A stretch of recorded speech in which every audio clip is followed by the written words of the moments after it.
विद्यार्थी मित्रांनो, मागच्या तासाला आपण split phase motor, capacitor start induction motor, permanent capacitor motor व डबल कॅपॅसिटर मोटर पाहिलेली आहे. आज आपण शेडेड पोल मोटर पाहणार आहोत. आकृती क्रमांक 5.11 मध्ये शेडेड पोल मोटर दाखवलेली आहे. 5.12 मध्ये शेडेड पोलचा डायग्राम दाखवलेला आहे. शेडेड पोल मोटरचा रोटर हा इतर मोटरच्या रोटरसारखाच म्हणजेच स्क्विरल केज असतो, मात्र स्टेटरमध्ये थोड्याफार प्रमाणात फरक असतो. शेडेड पोल मोटरचे पोल हे DC मशीनच्या स्टेटर पोल किंवा फील्ड पोलसारखे असतात. छायांकित भाग म्हणजेच शेडेड व अछायांकित भाग म्हणजेच अनशेडेड अशा दोन भागामध्ये शेडेड पोलचे मोटरचे पोल विभागलेले असतात. आकृती क्रमांक 5.12 मध्ये दाखवल्याप्रमाणे एकूण स्लॉटचा 1/3 भाग हा छायांकित भाग असतो.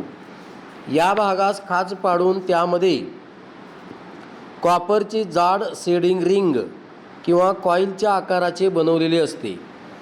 उरलेल्या पोलच्या भागास अछायांकित भाग असे म्हणतात. शेडेड पोलवरती जी वाइंडिंग केली जाते त्यास स्टेटर वाइंडिंग किंवा फील्ड वाइंडिंग असे म्हणतात. सिंगल फेज AC सप्लायच्या शेडेड पोल मोटर जोडली असता प्रवाह फील्ड वाइंडिंगमधून वाहू लागतो. पोलच्या अछायांकित भागाकडून छायांकित भागाकडे मॅग्नेटिक न्यूट्रल ॲक्सिस सरकल्यामुळे रोटरवर टॉर्क निर्माण होतो. मोटरला सप्लाय दिला असता फील्ड कॉईलमधून प्रवाह वाहू लागतो. आकृती क्रमांक 5.13 मध्ये दाखवल्याप्रमाणे सप्लायच्या पहिल्या पॉझिटिव्ह अर्ध्या सायकलमध्ये 1 असताना प्रवाह वाहू लागतो. त्याबरोबर चुंबकीय क्षेत्रसुद्धा वाढते. हे वाढलेले चुंबकीय क्षेत्र शेडिंग रिंगकडून कापले जाते. फॅरेडेच्या इलेक्ट्रोमॅग्नेटिक इंडक्शनच्या नियमानुसार शेडेड रिंगमध्ये EMF निर्माण होतो. त्यामुळे रिंगमधून प्रवाह वाहू लागतो. या प्रवाहामुळे पोलमध्ये फ्लक्स निर्माण होतात. हे फ्लक्स लेंझच्या नियमानुसार पोलमध्ये असलेल्या मुख्य फ्लक्स वाढण्यास विरोध करतात. म्हणून शेडेड भागातील परिणामी फ्लक्स कमी होतात. मुख्य फ्लक्सच्या एकसारख्या वितरणावर त्यामुळे परिणाम होतो. त्यामुळे मॅग्नेटिक न्यूट्रल ॲक्सिस MNA पोलच्या डावीकडे सरकतो. AC सप्लायच्या अर्ध्या सायकलमध्ये वेळ T2 असताना प्रवाह आणि फ्लक्स स्थिर आहे, तरीसुद्धा शेडेड रिंगकडून फ्लक्स कापले जातात. मात्र फ्लक्स स्थिर असल्यामुळे रिंगमध्ये EMF निर्माण होत नाही. म्हणून शेडेड रिंगकडून निर्माण झालेल्या फ्लक्स नसतात. त्यामुळे संपूर्ण पोलभोवती फ्लक्सचे एकसारखे वितरणावर झाल्यामुळे MNA पोलच्या मध्यावर असतो. 3. वेळ T3 असताना प्रवाह आणि फ्लक्स कमी होण्यास सुरुवात होते. पुन्हा शेडेड रिंग कडून मुख्य फ्लक्स कापले गेल्यामुळे फ्लक्स निर्माण होतात. त्यामुळे रिंगमध्ये EMF निर्माण होतो.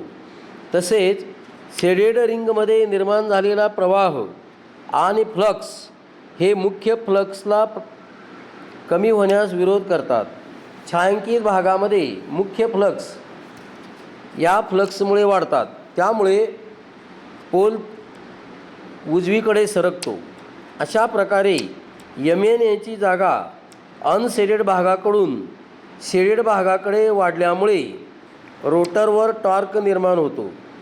AC या निगेटिव्ह हाफ सायकलला सुद्धा अशाच प्रकारे क्रिया घडते. शेडेड पोल मोटरचा स्टार्टिंग टॉर्क अतिशय कमी असतो. तसेच त्याची कार्यक्षमतासुद्धा कमी असते, परंतु सहज दुरुस्त करता येणारी कमी किंमत आणि आकाराने लहान असल्यामुळे टेबल फॅन, छोटे एअर ब्लोअर, हीट कन्व्हेक्टर, खेळणी इत्यादीमध्ये या मोटरचा वापर केलेला असतो. आकृती क्रमांक 5.14 मध्ये या मोटरचे गुणवैशिष्ट्ये आलेख दाखवलेला आहे. विद्यार्थी मित्रांनो, आता आपण बघूया युनिव्हर्सल मोटर. AC आणि DC सप्लायवर जी मोटर चालते त्यास युनिव्हर्सल मोटर असे म्हणतात.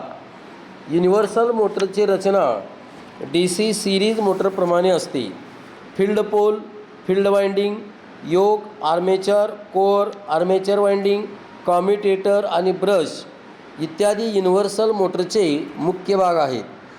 कॉम्पेन्सेटेड युनिव्हर्सल मोटर आणि नॉन कॉम्पेन्सेटेड युनिव्हर्सल मोटर असे युनिव्हर्सल मोटरचे 2 प्रकार आहेत. आकृती क्रमांक 5.15 मध्ये युनिव्हर्सल मोटरचा डायग्रॅम दाखवलेला आहे. एक कॉम्पेन्सेटेड युनिव्हर्सल मोटर. युनिव्हर्सल मोटरच्या फील्ड वाइंडिंगचे टर्न कमी असल्याने कमी प्रमाणात फ्लक्स निर्माण होतात. या फील्ड फ्लक्सपेक्षा आर्मेचरकडून निर्माण होणारे फ्लक्स जास्त असतात, म्हणून आर्मेचर रिॲक्शन परिणाम जास्त असतो. आर्मेचर रिॲक्शन कमी करण्यासाठी फील्ड वाइंडिंगमध्ये चे टर्न वाढवावे लागतात. त्यामुळे रिॲक्टन्स वाढून रिॲक्टन्स व्होल्टेज ड्रॉपसुद्धा वाढतो. फील्ड आणि आर्मेचरमध्ये असलेला रिॲक्टन्स ड्रॉप कमी करण्यासाठी कॉम्पेन्सेटिंग वाइंडिंगची फील्ड वाइंडिंगच्या 90 इलेक्ट्रिकल असलेली वाइंडिंगची योजना केलेली असते. म्हणून अशा मोटरला कॉम्पेन्सेटेड युनिव्हर्सल मोटर असे म्हणतात. कॉम्पेन्सेटेड युनिव्हर्सल मोटर नेहमी उच्च क्षमतेच्या असतात. आकृतीमध्ये दोन्ही प्रकारच्या मोटर दाखवलेल्या आहेत. आकृती क्रमांक 5.16 मध्ये non compensated universal motor. Armature reaction effect आणि रिॲक्टन्स व्होल्टेज ड्रॉप तुलनेने कमी असल्यामुळे नॉन कॉम्पेन्सेटेड युनिव्हर्सल मोटर नेहमी कमी पॉवर क्षमतेच्या असतात. AC किंवा DC सप्लायला युनिव्हर्सल मोटर जोडली असता फील्ड वाइंडिंग आणि आर्मेचर वाइंडिंगमधून प्रवाह वाहू लागतो. फील्ड फ्लक्स आणि आर्मेचर फ्लक्समुळे आर्मेचर टॉर्क निर्माण होतो. त्यामुळे पहिल्या पॉझिटिव्ह हाफ सायकलला आर्मेचर अँटी क्लॉकवाईज दिशेने फिरू लागतो. दोन्ही प्रवाहाची दिशा उलट असल्यामुळे आर्मेचरची दिशा पूर्वीसारखीच असते. अशा प्रकारे ही मोटर AC आणि DC सप्लायवर कार्य करते. आकृती क्रमांक 5.17 मध्ये युनिव्हर्सल मोटरचा टॉर्क स्पीड प्रेरणा गुणवैशिष्ट्ये DC सिरीज मोटरसारखी असतात. युनिव्हर्सल मोटर जास्त स्टार्टिंग टॉर्क, जास्त वेगाची मोटर आहे, परंतु लोड वाढवला असता तिचा वेग कमी होत जातो. Mixer, food processor, drill machine, vacuum cleaner, शिलाई मशीन, हेअर ड्रायर इत्यादी उपकरणामध्ये ही मोटर वापरली जाते. सिंगल फेज मोटरची गुणवैशिष्ट्ये. AC मोटरमधील टॉर्क आणि स्पीड यामधील संबंधास मोटरचे गुणवैशिष्ट्ये म्हणतात. या गुणवैशिष्ट्यामुळे मोटरचा परफॉर्मन्स आपणास माहीत होतो आणि त्या परफॉर्मन्सप्रमाणे आपणास योग्य ठिकाणी ही मोटर वापरण्यास मदत होते. तर मागेच आपण या ठिकाणी हे सर्व पाहिलेलं आहे. आलेख ग्राफ पण काढलेला आहे. मोटर वाइंडिंग आपण पाहणार नाही, तर मोटर वाइंडिंग जो आहे तो पुढल्या वर्षी 12वीला आहे, तो आपण नंतर पाहणार आहे. आता आपण या ठिकाणी थांबतोय. राहिलेला भाग आपण स्वाध्याय सोडवायचा आहे या मोटरवरचा, तो आपण पुढच्या तासाला बघूया. आता आपण या ठिकाणी थांबतोय.